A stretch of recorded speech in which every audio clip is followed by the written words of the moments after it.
So IPO, what can we say? It's been the flavor of the season for quite a while now, right? And looking at the Housing Finance IPO that just concluded, I think that is when you really know how much money is actually there in this country. I actually can't believe 3 lakh crore was actually locked up in that IPO. It's 1% of GDP. 1% of GDP. That's crazy. Yeah. So I'm going to jump right into the question, cut to the chase here. So today, when people think about IPO investing, they usually think in terms of getting an allotment and then on listing day or a day after that, selling it for some big gains, right? Now, this happens, sure, but is this a reliable strategy for some normal retail investor to actually adopt? Before answering that, we have to understand the story behind cult of IPO investing. Okay. So popularity of IPO investing goes back to 1977. 77. Okay. Yes. When then Janta government forced MNCs to dilute their stake in local entities and list on stock exchanges. Believe me, they didn't want to list. Okay, they have sufficient money, but government forced them to list. Okay. And issue price that time used to be decided by Capital Controller of India, a government body. Not the company. You cannot decide your share price. Okay. Government body used to decide it for you. Okay. And that used to result in significant discount to actual value of the share. Okay. Not the potential also, even the current value of the company. Had the company been already trading on the stock exchange, it would have a real price. Right. Typically, IPO price used to be a significant discount to that real price. Wow. And when I say significant, it's 60 to 70% in some cases. 60 to 70%. That's some cases. So flipping gains that you see right now are legacy of those memories. So let me give you an example. Like Ponds was a household name those days. It was already in existence for a few decades. Yeah. Okay. Face value of the company was 10 rupees. Okay. And issue price after market leadership of few decades was only 20 rupees. Okay. 100% people got allotment. Okay. As equities were not very popular those days. Okay.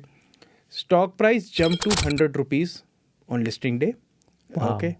And in 3 months it reached 350%. So people made cool 16x. 16 lakhs in 1977. It's like crazy money. Yeah. Wow. Okay. So most of the IPOs that happened those days used to return in strong long-term, I would say huge long-term wealth creation for investors. Right. So people were, when we were investing in IPOs, they were like the business owners who were buying the company at a significant discount. Correct. So it was a once-in-a-lifetime opportunity to get a slice of a well-known brand. Correct. It used to be like that. A lot of big companies went for IPOs those days. Okay. Colgate went for IPO. Okay, so a lot of these are all well-known brands, and you're getting it for peanuts. So it was like a business owner sort of mentality that I'm getting it dirt cheap. I will keep it for 10, 15 years, and then I will sell it. I will sell it at 20x, 30x, 50x. Right. Okay, that was the mindset. Okay. Right. And IPO. You see IPO craze these days, and people talk about how the IPO bubble is there. People are crazy about the IPO. There is a lot of publicity around them. It's nothing. Craze is nothing. Nothing. It's nothing. In 1992, Capital Controller of India was abolished. Okay. Post-liberalization. That entire body was gone. Okay. And prices used to be, it was stipulated, the prices would be decided by issuer himself. Okay. Issuer would decide. And there was simply no entry criteria. Any corporate, any kirana store, anyone can just go and do the IPO.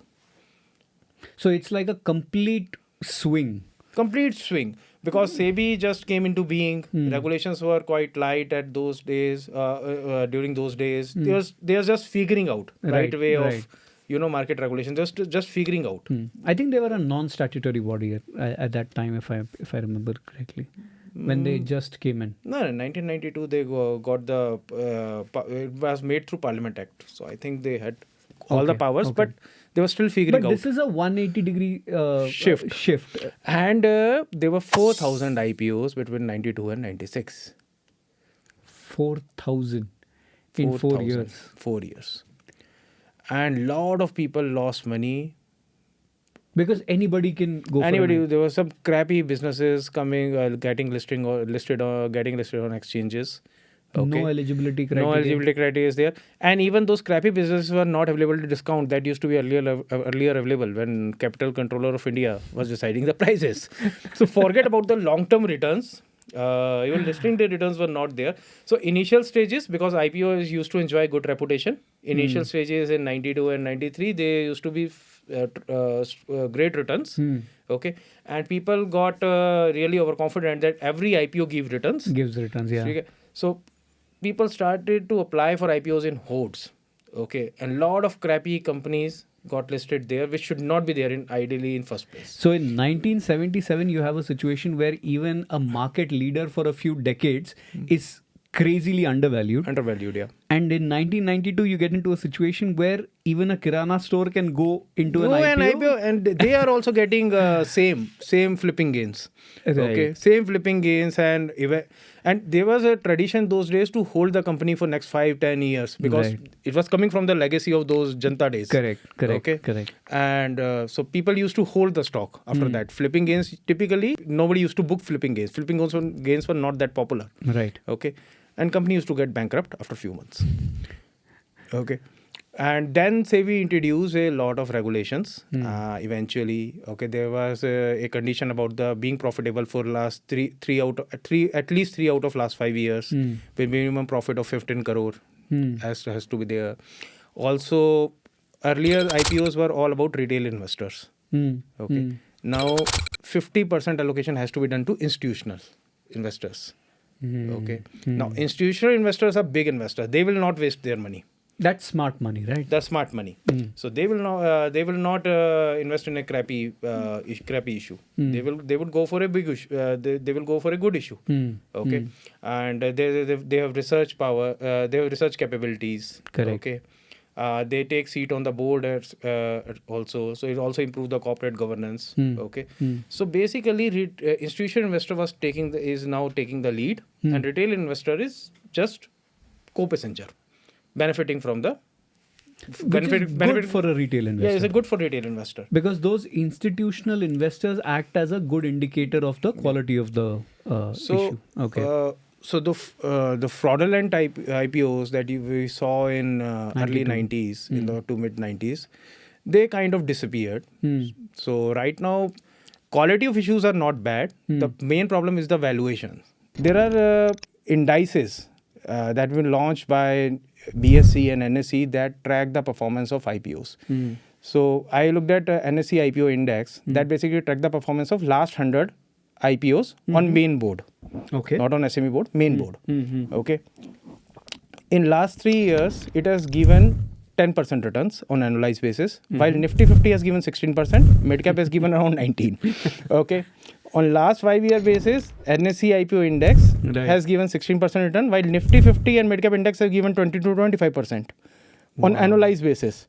So it's a massive underperformance you are looking if you look at it. Is it largely a social media or a this kind of frenzy that gets created, and because of that, it becomes practically impossible for a company to match the expectation of that frenzy? See, listing day gains are popularized heavily by financial media and social media. Correct. Okay. So people are not going for long term. They are not interested in business anymore. Okay. Most of people are looking at listing day gains, which you call flipping. Correct. Now the problem is that you see, if you want to create value or additional returns, let's say abnormal returns from an investment, okay, it always helps if there are fewer participants. Okay. Correct. As soon as participants increase, that discount would disappear, right? Exactly. If a stock is supposed to be at 5 rupees, okay, and and real value is 10 rupees. If everybody get to know, okay, it's a 5 rupees undervaluation, everybody will jump in. You will not be able to make any money. Right. So that is what is happening with flipping day gains. So everybody is jumping into IPO subscription, and it's getting bizarre. Okay, so there is a SME board that NSE has. Okay. So there's a company in Delhi which has 2 showrooms. Okay. Yamaha showrooms. Okay. It has in all 8 employees. Okay. Okay. It has profits of less than 1 crore. Mm-hmm. Okay. And its revenue is around 20 crore. Mm. Okay. It has asked for 12. It was trying to raise 12 crore rupees. Right. Okay.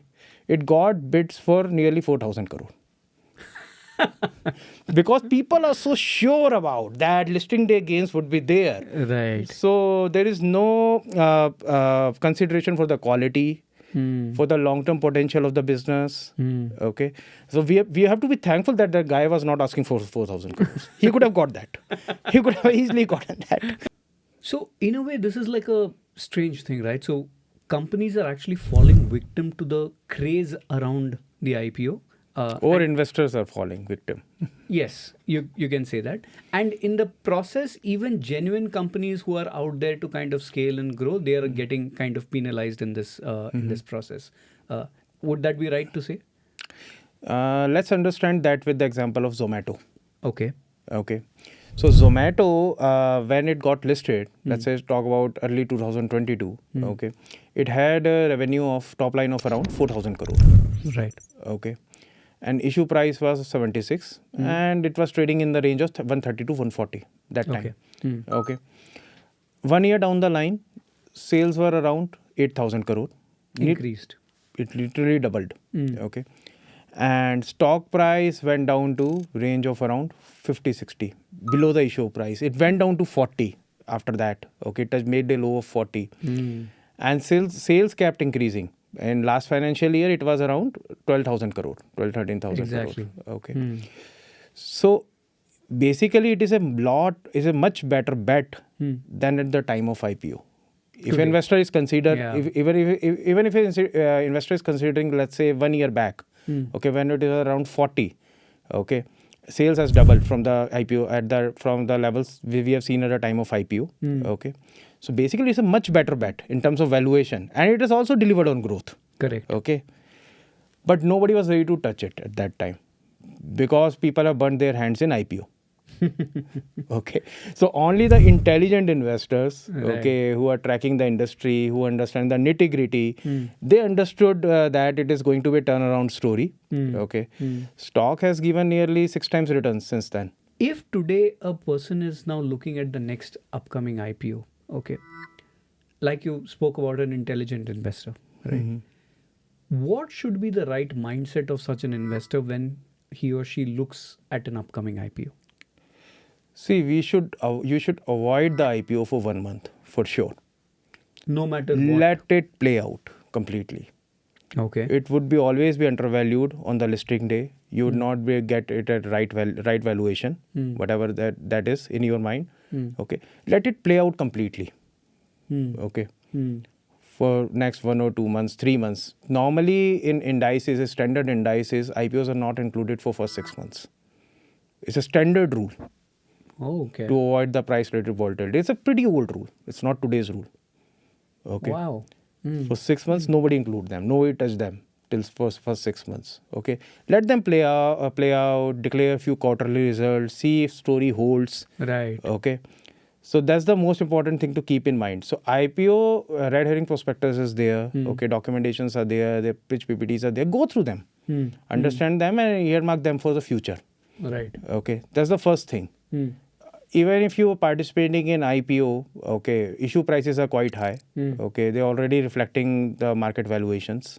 Okay, and it's very rare chance you will get a lot. Okay, because of frenzy that is out there. It's very difficult for you to get the lot, and if the price increase, definitely you would be tempted to get rid of the stock, book the profit. Considering the past experience, I would suggest you should do that. Okay. So by this logic, flipping as per you is not really a viable IPO strategy. Flipping is a good profit booking strategy, but the problem is that opportunities are not there. They are very rare. Especially for a retailer. You can go through AIF route. There are some AIFs who are dedicated to IPOs these days, okay, who apply to it as an institution. But you need a minimum investment amount of 1 crore. to use those AIFs as vehicle for the same. Okay. So it goes back to the same good old thing of to make money, you need money. You need money. But having said that, you can still analyze the company. A lot of information is provided in the raised prospectus, which is normally missing in annual reports. Right. Okay, it's very detailed. SEBI has forced maximum level of disclosures Right. from the issuing companies. Okay, so you can first start with first step is looking at who is the promoter. Right. Okay, who is the promoter? Is a reputed group. What is the track record of the promoters and management? Okay, for how long the company is there. Typically, it makes sense to invest in a company that is there in existence for last 10 years. Correct. Okay. Second step is why they need money and how much they need money and why they need money. Okay. See, thing is, nobody is there to give you a free lunch. Okay. In most cases, it has been seen that companies are issuing capital to raise money because this is the convenient time for them to raise money. Okay. Not because they need money. Okay. Explain that. See, the markets are not always at boom. Okay. Their markets have a cycle. Correct. There is a bull cycle. There is a bear cycle. Okay. There are sometimes there are themes which go into vogue. Like today, anything that has green in its name would fetch great valuations. Right. Okay. Right. Nobody would care whether it has a negative cash flow, how much debt it has. Nobody would care. Right. Okay. It will fetch great valuations. So there is a time for each company, each theme. That's the best time. Right. They might not need the money. They might not know what to do with it, but they feel that okay, this is a good time. Let's get some money from the market. AI boom. AI boom. Yeah. Given that there can be n number of reasons why a company might go for a IPO, right? The genuine reasons, of course, being to growth, to scale, and all that.